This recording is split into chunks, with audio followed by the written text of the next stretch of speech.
நகரத்துல ஸ்ரீனிவாசன் காலனில ரமேஷ் அனாமிகா தம்பதி ஒரு சின்ன வீட்ல வாழ்ந்துட்டு வந்தாங்க. அன்னைக்கு காலையில அனாமிகா வாசல நல்லா பெருக்கி தொடச்சு கோலம் போட்டு மஞ்சள் குங்குமமும் வச்சா. கிச்சன்ல பாயாசம் செஞ்சுக்கிட்டு இருந்தா. அப்போ ரமேஷ் வந்தான். அனாமிகா, இன்னைக்கு வீட்டை என்ன புது வீடு மாதிரி மாத்திருக்க? என்ன விசேஷம்? ஆடி ஆரம்பிச்சிருச்சுலங்க. அம்மனோட மாசம். சுத்தமா இருந்தாதான் மனசுக்கு வீட்டுக்கு எல்லாத்துக்கும் நல்லது. அம்மனுக்கு கூட பிடிக்குங்க. இந்த வாரம் ஞாயிற்றுக்கிழமை நம்ம காலனில கூழ் ஊத்துறாங்க. இந்த தடவை அத ரொம்ப கிராண்டா செய்யறாங்க. அப்படியா? உண்மையாவ சொல்ற? ஆமாங்க, காலனிக்காரங்க பேசிக்கிட்டு இருந்தாங்க, நான் கேட்டேன். நம்ம கூட இந்த ஞாயிற்றுக்கிழமை கூழ் ஊத்தலாங்க. செய்யலாம் அனாமிகா. காலனிக்காரங்களோட சேர்ந்து நம்மளும் கொண்டாடலாம். அவங்க செய்யும் போது நம்மளும் கூட சேர்ந்து செஞ்சா நல்லது தானே. அப்படி போய் உட்காருங்க, நான் பாசிப்பருப்பு பாயசம் கொண்டு வரேன் அப்படின்னு சொன்னான். ரமேஷ் அமைதியா போய் உட்கார்ந்துட்டு இருந்தான். அனாமிகா 2 பேருக்குமே பாயசத்தை கொண்டு வந்து கொடுத்தா. 2 பேரும் சாப்பிட்டுட்டு இருந்தாங்க. இன்னொரு பக்கம் 2-3 தெரு தள்ளி வினோதும் பாவனாவும் ஒரு 1BHKல தங்கி இருந்தாங்க. பாவனாவும் வீட்டை அழகா அலங்கரிச்சிருந்தா. கூழ் ஊத்த என்ன புடவை கட்ட போற பாவனா? புது பட்டு புடவை வாங்கியிருக்கேங்க. அம்மனை கூட ரொம்ப அழகா அலங்காரம் பண்ணணும்னு நினைச்சிட்டு இருக்கேன். நீ எப்படி பண்ணுவேன்னு எனக்கு தெரியாதம்மா. அது சரி, இப்ப சாப்பிட என்ன செஞ்ச? இனிமே தாங்க செய்யணும். பால் வாங்கிட்டு வாங்க. பால் மட்டும் போதுமா? வேற ஏதாவது வேணுமா? வேற எதுவும் வேணாம், பாயசத்துக்கு பால் போதும். வினோத் வீட்ல இருந்து வெளியில போனான். அதே சமயத்துல தூரமா இருக்க வெங்கடாபுரம் கிராமத்துல சாரதாவும் பிரசாதும் அவங்க வீட்டு வாசல்ல உட்காந்துக்கிட்டு காலையில டீ குடிச்சிட்டு இருந்தாங்க. சாரதா, இந்த வருஷம் ஆடி பெருக்குக்கு பசங்க வீட்டுக்கு போலாமா? போனோன்னு தான் தோணுது. ஆனா அண்ணன் தம்பிங்க 2 பேரும் ஒரே வீட்ல இல்லையே. வேற வேற கொடுத்துன்னு நடத்துறானுங்க. யார்கிட்ட போறது, யார் கூட கொண்டாடுறது, நீங்களே சொல்லுங்க. நம்ம வீட்டுக்கு மருமகள்களா வந்த அனாமிகாவும் பாவனாவும் கொஞ்ச நாளைக்கு அக்கா தங்கச்சி மாதிரி ஒன்னா ஒத்துமையா இருந்தாங்க. சேர்ந்து ஷாப்பிங் போனாங்க, சேர்ந்து வேலை செஞ்சாங்க, சேர்ந்து பண்டிகை கூட செஞ்சாங்க. ஆனா அவங்க தனி கொடுத்துன்னு போயிட்டாங்க. நம்மள சோகத்துல தள்ளிட்டாங்க. சின்ன மருமக பாவனாவுக்கு வாய் கொஞ்சம் அதிகம். கையில பணம் வேற இருக்கு. எப்ப பார்த்தாலும் ஏதாவது ஒன்ன வாங்கிக்கிட்டே இருக்கா. ஏழை பொண்ணு அனாமிகாவோ மனசுல என்ன நினைக்கிறாளோ சொல்லிடுறா. இதெல்லாம் எத்தனை நாளைக்கு தாங்கறது நம்ம? அப்போ தப்பு சின்ன மருமகளோடது தானா? அதான் சொல்ல வரியா? ஆமாங்க, நம்ம சொன்னா அந்த பாவனா கேப்பாளா என்ன அப்படின்னு 2 பேரும் பேசிக்கிட்டு இருந்தாங்க. அதே நேரத்துல சாரதாவோட செல்போன் அடிச்சுது. அலா. ஹலோ அத்தை, நல்லா இருக்கீங்களா? மாமா நல்லா இருக்காரா? நல்லா இருக்கோம்மா மருமகளே, நீ எப்படி இருக்க? நல்லா இருக்கோம் அத்தை. இந்த வாரம் எங்க காலனில ஆடி பெருக்கு கொண்டாடலாம்னு நினைச்சிட்டு இருக்கோம். நீங்களும் மாமாவும் கண்டிப்பா வரணும். நீங்க வந்தாதான் எனக்கு சந்தோஷம். சரிம்மா அனாமிகா, 2 பேரும் கண்டிப்பா வந்துடுறோம். கொஞ்ச நேரம் பேசிட்டு போனை கட் பண்ணிட்டாங்க. நம்ம பெரிய மருமக அனாமிகா எவ்வளவு அன்பா கூப்பிடுறா இல்ல சாரதா? நம்ம பெரிய மருமகளுக்கு நம்ம மேல அவ்வளவு அபிமானம் இருக்கு அப்படின்னு சொல்லிட்டு இருக்கும்போதே மறுபடியும் போன் அடிச்சுது. அது பாவனா. சொல்லுமா மருமவளே. அத்த, இந்த தடவை எங்க காலனில ஆடி பெருக்க கோலாகலமா கொண்டாடுறோம். நீங்க கண்டிப்பா வரணும். உங்களுக்காக ரூம் எல்லாம் ரெடி பண்ணிட்டேன் அத்த. பணம் கூட அனுப்புறேன் வாங்க அப்படின்னு சொன்னான். சாரதாவுக்கு அவ சொன்னது பிடிக்கல. இஷ்டமே இல்லாம சரி சரி அப்படின்னு சொல்லி போனை கட் பண்ணிட்டாங்க. இப்ப என்ன பண்ண போற சாரதா? இந்த ஆடி பெருக்குக்கு அந்த அம்மனோட ஆசீர்வாதத்துல 2 பேரையுமே ஒன்னு சேர்க்கலாம்னு நினைக்கிறேன். ஒன்னாக்க போறியா? எப்படி? ஒரு பிளான் இருக்கு. அந்த பிளான் சக்சஸ் ஆச்சுன்னா இந்த தடவை ஆடி பெருக்கு அம்மனுக்கு மட்டும் இல்ல, நம்ம குடும்பத்துக்கே ஆடி பெருக்கு தான். என்ன பிளான் சாரதா? சொல்ல முடியாது. என்ன நடக்குதுன்னு பார்த்து நீங்களே தெரிஞ்சுக்கோங்க அப்படின்னு சாரதா அனாமிகாவுக்கு போன் போட்டாங்க. அனாமிகா கிச்சன்ல பலகாரங்களை செஞ்சுக்கிட்டு இருந்தா. சொல்லுங்க அத்தை. மருமவளே, இந்த தடவை நான் பாவனா வீட்டுக்கு போறேன். நீயும் அங்கேயே வந்துரு. நம்ம எல்லாரும் சேர்ந்து கூழ் ஊத்துவோம் அப்படின்னு சொன்னதும் அனாமிகாவோட முகம் அப்படியே மாறி போயிடுச்சு. கொஞ்ச நேரம் நிசப்தமா இருந்தா.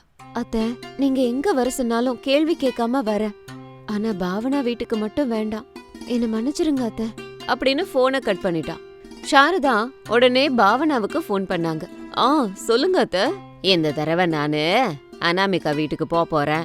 நீ அங்க வந்துருமா. தயவு செஞ்சு அதை சொல்லாதீங்க அத்தை அப்படின்னு சொல்லிட்டு அவளும் போனை கட் பண்ணிட்டா. இப்ப என்ன பண்ண போற சாரதா? இப்பதான் பிளானே ஆரம்பிக்குது அப்படின்னு சொன்னாங்க. பிரசாதுக்கு எதுவுமே புரியல. மறுநாள் காலையில சாரதா தன்னோட 2 மருமகள்களுக்கும் போன் பண்ணி, நானும் மாமாவும் சிட்டிக்கு வரோம், ஆனா எங்க இருக்க போறோம்னு இப்ப சொல்ல மாட்டேன்னு சொன்னாங்க. மருமகளுங்க கூட உங்க இஷ்டம் அத்தைன்னு சொல்லி போனை கட் பண்ணாங்க. சாரதாவும் பிரசாதும் பஸ்ல சிட்டிக்கு வந்து சேர்ந்தாங்க. 2 மகன்களும் பஸ் ஸ்டாண்டுக்கு வந்தாங்க. ரமேஷ் ஒரு பக்கம், வினோத் ஒரு பக்கம். 2 பேருமே காத்துக்கிட்டு இருந்தாங்க. ஒரு 2 மணி நேரம் கழிச்சு சாரதாவும் பிரசாதும் வந்து இறங்குனாங்க. மகன்கள் 2 பேரும் எங்க வீட்டுக்கு வாங்க, எங்க வீட்டுக்கு வாங்கன்னு தொல்லை பண்ணிட்டு இருந்தாங்க. நாங்க யார் வீட்டுக்கும் வர போறதில்ல, முதல்ல அம்மனை தரிசிச்சுட்டு வந்து ஒரு இடம் சொல்றேன், அப்புறம் அங்க எல்லாரும் வாங்க அப்படின்னு சாரதா சொன்னாங்க. ரமேஷும் வினோதும் ஆச்சரியமா ஒருத்தர் பாத்துக்கிட்டாங்க. சாரதா தன்னோட மனசுல மட்டும், இன்னும் கொஞ்ச நேரத்துல என் மருமகளுங்க 2 பேரும் ஒரே வீட்டுக்கு வர போறாங்க, அது எப்படிங்கறது அவங்களுக்கே தெரியாது அப்படின்னு நினைச்சாங்க. சாரதாவும் பிரசாதும் அம்மனோட கோயிலுக்கு போனாங்க. அங்க ஆல்ரெடி கூழ் ஊத்துற ஏற்பாடெல்லாம் நடந்துகிட்டு இருந்தது. அம்மா, இந்த ஆடி பெருக்குக்கு என் குடும்பத்தை ஒண்ணு சேர்த்துருமா அப்படின்னு மனசார பிரார்த்தனை பண்ணாங்க சாரதா.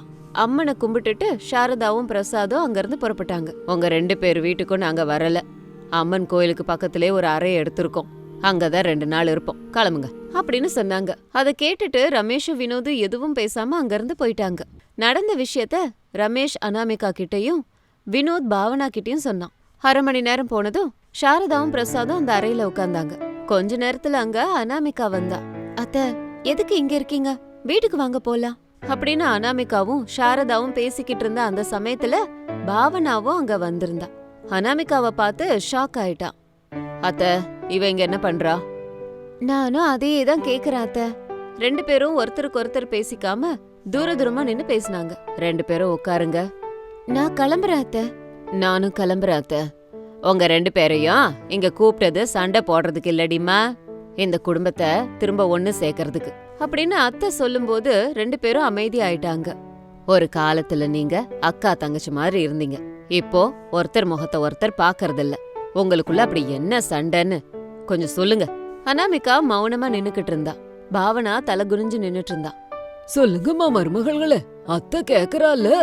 அத்தை, பழைய விஷயத்தெல்லாம் இப்ப எதுக்கு நம்ம பேசிக்கிட்டு? பழைய கசப்பு மனசுல இருந்தா புது சந்தோஷம் கிடைக்காது. 2 பேரும் எதுவுமே பேசல. சரி, நீங்க 2 பேரும் ஒண்ணு சேரலனா எனக்கு எந்த பிரச்சனையும் இல்ல, ஆனா எனக்கு ஒரு சின்ன ஆசை இருக்கு, அதை தீர்த்து வைப்பீங்களா? 2 பேரும் சாரதாவியே பார்த்தாங்க. நாளைக்கு ஆடி பெருக்கு அம்மன் கிட்ட நான் வேண்டிக்கிட்டு இருக்கேன். அந்த வேண்டுதல் பிரகாரம் என் மருமகளுங்க 2 பேரும் ஒரே பாத்திரத்துல கூழ் ஊத்தணும், அதுதான் என்னோட வேண்டுதல். அதை கேட்ட உடனேயே அனாமிகா பாவனா 2 பேரும் ஒரே நேரத்துல அது நடக்கவே நடக்காதுன்னாங்க. நீங்க இப்படி சொல்லுவீங்கன்னு எனக்கு முன்னாடியே தெரியும். அத்தை, என்ன மன்னிச்சிருங்க, ஆனா ஒன்னா சேர்ந்து பண்டிகை பண்றது ரொம்ப கஷ்டம். என்னாலயும் முடியாது அத்தை. இந்த தடவை சாரதாவுக்கு கோபம் வரல. சரி, நீங்க வேண்டான்னா நான் பலவந்தப்படுத்த மாட்டேன். பரவாயில்ல, இந்த தடவை ஆடி பெருக்க பார்க்காமலே நான் ஊருக்கு போறேன். போலாம் சாரதா அப்படின்னு சொன்னாரு பிரசாதும். அத்தை, எங்களால நீங்க பண்டிகை பண்ணாம போறீங்களா? வேற என்ன செய்ய சொல்றீங்க? என் வேண்டுதல் தான் நிறைவேறலையே. பாவனாவும் அவங்க சொன்ன விஷயத்துக்கு ஃபீல் பண்ணிட்டு நின்னுட்டு இருந்தா. அத்தை, பண்டிகையை நீங்க மட்டும் கொண்டாடுங்க. எல்லடிமா, இந்த வேண்டுதல் நம்ம குடும்பத்துக்காக. 2 பேரும் சேர்ந்து கூழ் ஊத்துனீங்கன்னாதான் அது அம்மனை போய் சேருங்கிறது வேண்டுதல் அப்படின்னு சொன்னாங்க. அனாமிகாவும் பாவனாவும் எதுவும் பேசாம போனாங்க. மறுநாள் ஆடி பெருக்கு வந்துச்சு. காலையில இருந்து காலனியே ஒரே கலகலப்பா இருந்துச்சு. எல்லார் வீட்டு முன்னாடியும் கலர் கோலம், பெண்கள் புது புடவைய கட்டிக்கிட்டு கூழ் எடுத்துட்டு வந்தாங்க. மேல சத்தத்தோட வீதியே கலகலன்னு இருந்தது. சாரதாவும் பிரசாதும் கோவில் கிட்ட உட்கார்ந்துட்டு இருந்தாங்க. ஆனா 2 மருமகள்களும் கோவிலுக்கு வரவே இல்ல.